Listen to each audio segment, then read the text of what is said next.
Amigas y amigos, nos encontramos de nuevo para reflexionar. El domingo anterior hablamos del diálogo interreligioso para ver en relación a otras religiones no cristianas lo que hay de común en la búsqueda de la revelación sobre lo trascendente, sobre Dios, ¿no? Y hablamos sobre todo de la tradición del hinduismo y los derivados krishnaísmo y budismo, ¿no? Pero hoy querría concentrarme, como dijimos, en la religión que aquí en Chile nos toca más de cerca, y más los que vivimos en el sur de Chile, ¿no? Que es la gente que vive en el territorio más sur, tanto del lado argentino como del lado chileno, ¿no? Los mapuches. Los mapuches. Son más de 1.800.000 mapuches en Chile, la mayor parte de los cuales viven en ese territorio del sur. De manera que no es nada un elemento minoritario demográficamente, ¿no? Y ellos tienen un historial precolombino, y era su tierra, su cultura, su religión, antes que llegaran aquí los españoles y antes de que los chilenos de segunda generación española, que son los mestizos, o sea, los criollos que llaman, ¿no? Que se independizaron de la metrópoli en España, y entonces, una vez independizados, no respetaron el pacto que habían tenido los mapuches con la monarquía española de la época, que el Biobío era el gran río que era la frontera, y simplemente el nuevo Estado chileno fue más allá y empezó una conquista guerrera donde costó la vida de muchos indígenas, quitándoles la tierra, arrinconando, matando a muchos de ellos y arrinconándolos. Esa herida histórica que no es tan atrás, en 1863 hasta 1880, o sea, los abuelos pueden recordar todavía lo que significó esa herida, sigue viva hoy día y marca el problema principal que tiene Chile y en parte también Argentina con respecto a este territorio y a su gente, ¿no?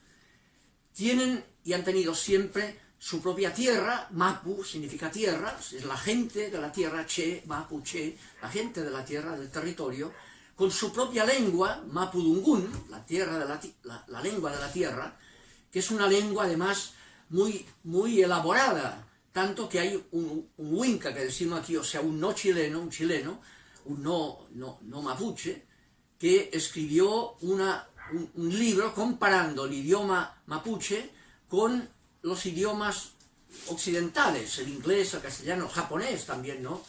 Y llega a la conclusión de que el mapudungún no tiene nada que envidiar a ningún otro idioma por su estructura y por su profundidad lingüística, ¿no? De manera que es un gran idioma.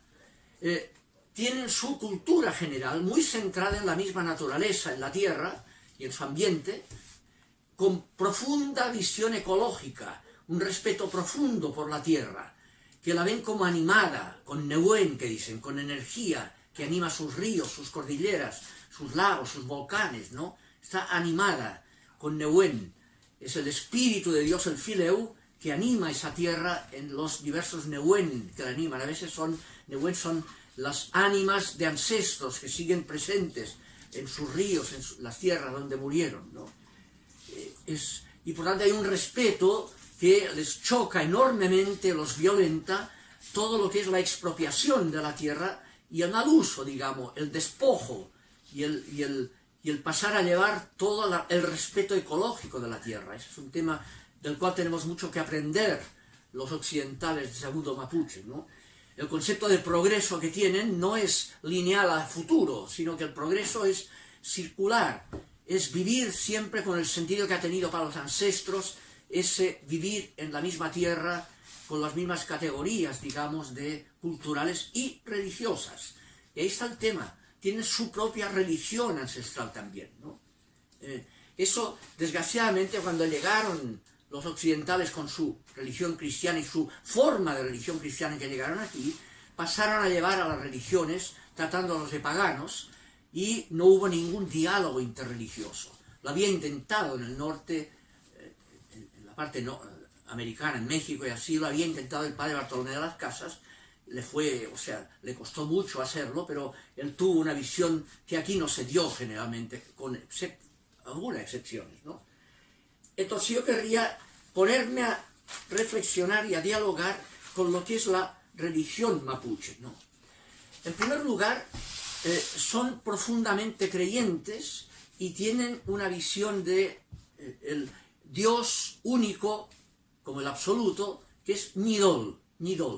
Y ese único absoluto, siendo uno, es cuaterno.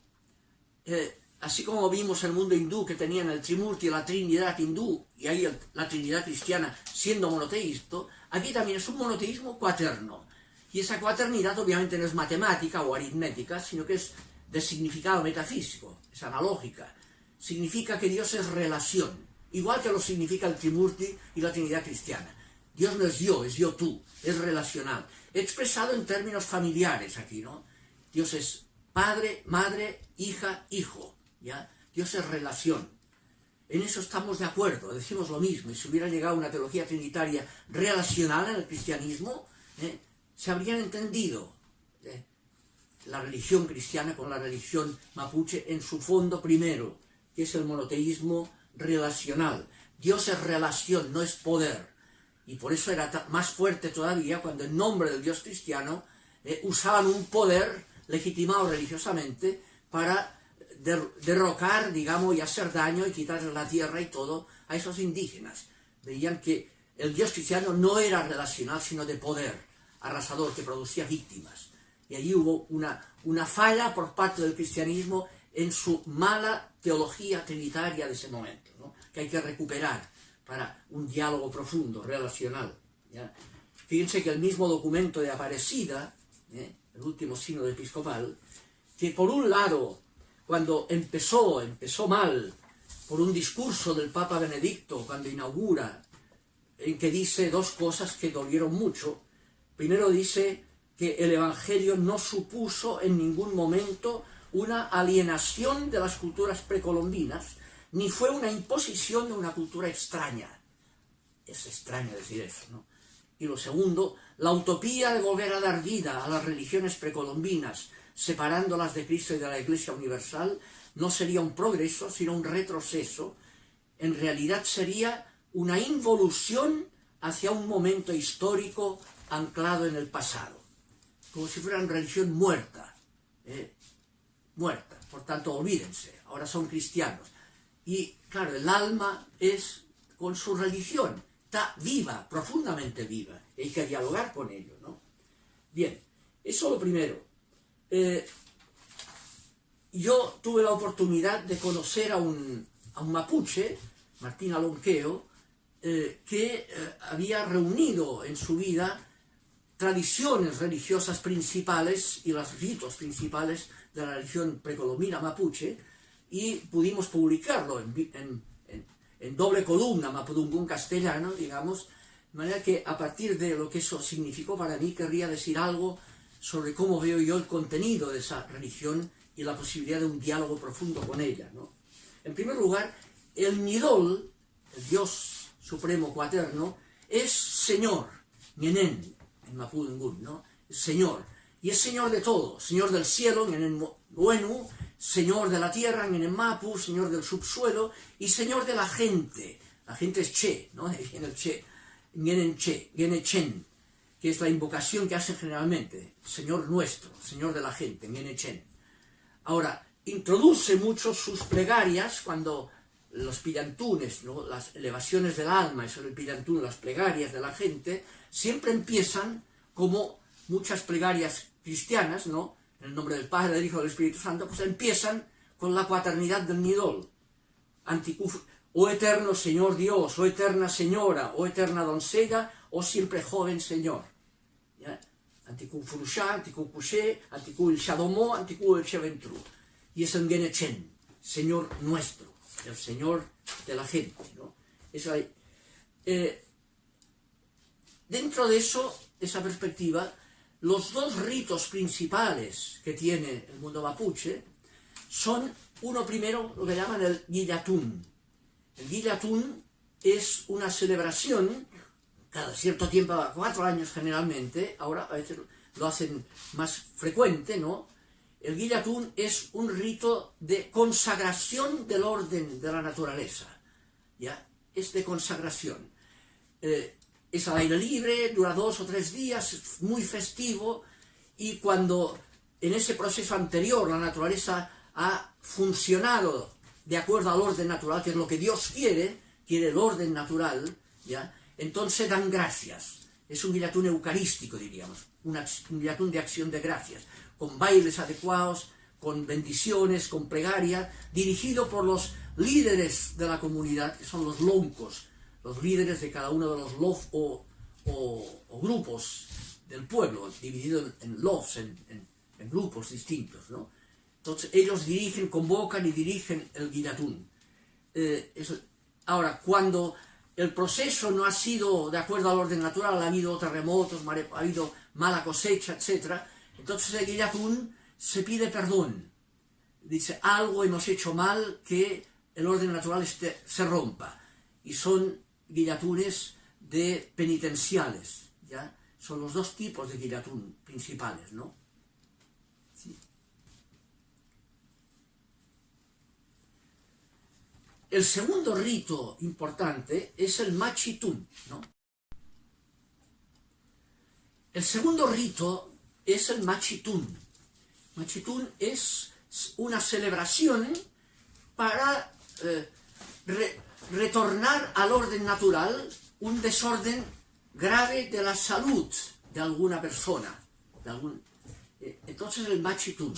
Ese machitún está presidido por la institución que llaman el machín, de los machis o las machis, mayoritariamente son mujeres, ¿no? Las que se ocupan, digamos, del servicio del pueblo, de devolver al orden natural algo que ha afectado gravemente ese orden, como es una enfermedad grave. Hacen un machitún. Ese machitún tiene 2 partes, ¿no?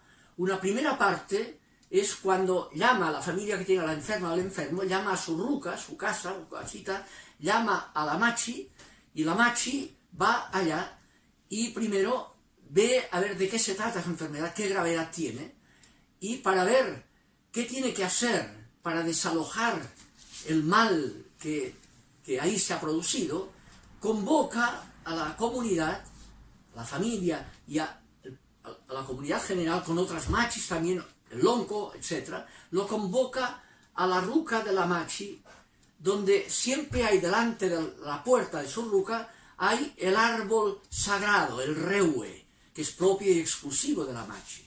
Cuando en el territorio se ve una casita que delante hay un reue, estamos ahí hay un macho, una machi, ¿no? Ese árbol es un tronco de árbol cortado, enterrado, delante de la ruca de la machi, con 7 peldaños, 6, uno enterrado y los otros 6, haciendo escalera del mismo tronco, hasta llegar al 7º, donde hay una cara, que es la cara del nidol, el símbolo, ¿no? Y la machi, en la primera parte del machitún, sube esa escalera cuando ella siente que ya con toda la preparación que hay de un líquido especial que toman, el mudai, y la gente que grita ahí allá y tocan el kultrum, que es una especie de tambor cósmico que lleva las machis también, sube cuando ella experimenta que entra en posesión del espíritu, entra en éxtasis, y se produce ahí el éxtasis chamánico.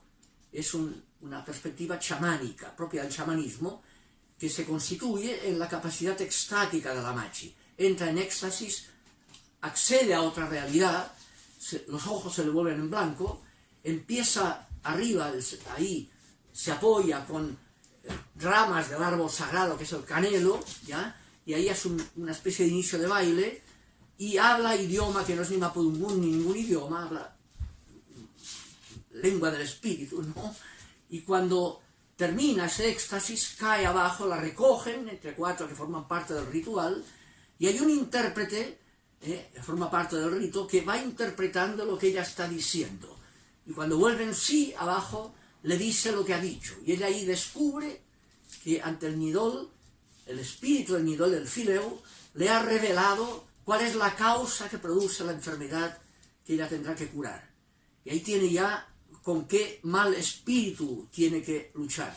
Es un tema de exorcismo. Análogo a lo que vemos en los evangelios que Jesús exorcizaba, digamos, ahí el tema del exorcismo está muy presente en el servicio al pueblo mapuche que hacen las machis y los machis. Además, como parte del ritual, tienen que emplear elementos, digamos, que son fundamentalmente plantas, y ellas conocen como nadie los poderes curativos de las plantas, y eso es importante, el que no pueden desarraigarse de un lugar, porque están en un lugar donde saben dónde están las plantas que necesitan para el machitún, ¿no? Ese es el tema, ¿no? Últimamente se ha reconocido, incluso por parte del Estado, el valor curativo que tienen las plantas tal como las conocen, las manejan las machis en sus machitunes, ¿no? Ese es el tema del machitún. Y cuando tiene claro eso, con las plantas que tiene que usar, va de nuevo otro día a la ruca del enfermo o de la enferma y aplica el ritual adecuado hasta que se produce la curación. Queda curada. Y funciona, digamos, falla a veces como falla nuestro.